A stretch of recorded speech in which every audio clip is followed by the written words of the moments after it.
We have some new information as the woman arrested in the case makes her first court appearance in Jackson, Mississippi.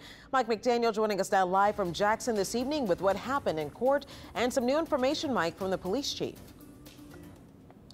Yeah, hey there, Cherise. This all happened about 2 hours ago. Victoria Cox went before a judge emotional at times, answering some of his questions. She was read her rights as a defendant and then appointed a public defender. Now, she claims she had nothing to do with these crimes, pointing the finger at Callahan, but the police chief believes otherwise.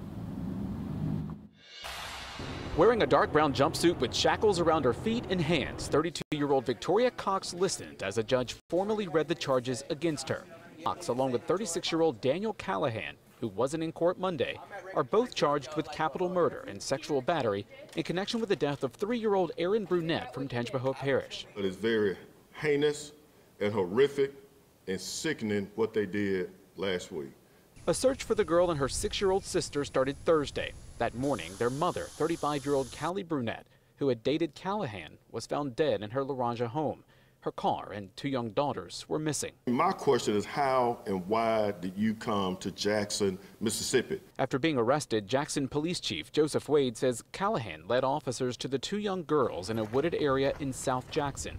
The 6-year-old was injured. The 3-year-old was dead. I did not see any gunshot wounds or anything like that, so it appeared possibly suffocation, but there's yet to be determined. In court Monday, Cox, who has 3 young children of her own, pointed the finger at Callahan. She claimed she had no knowledge of what happened and said the last time she saw the girls, they were alive. I did.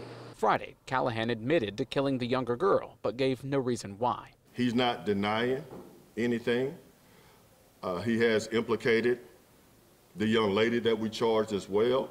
We feel we have a very strong case as we move forward against both of them in this particular matter. Callahan and Cox, who are both from the Tangipahoa Parish area, also face federal and state charges back in Louisiana. But I think if there's a case that would definitely rise to the level of the death penalty, this should be it. The chief says there are still more questions than answers, but knows having Callahan and Cox behind bars is the safest thing.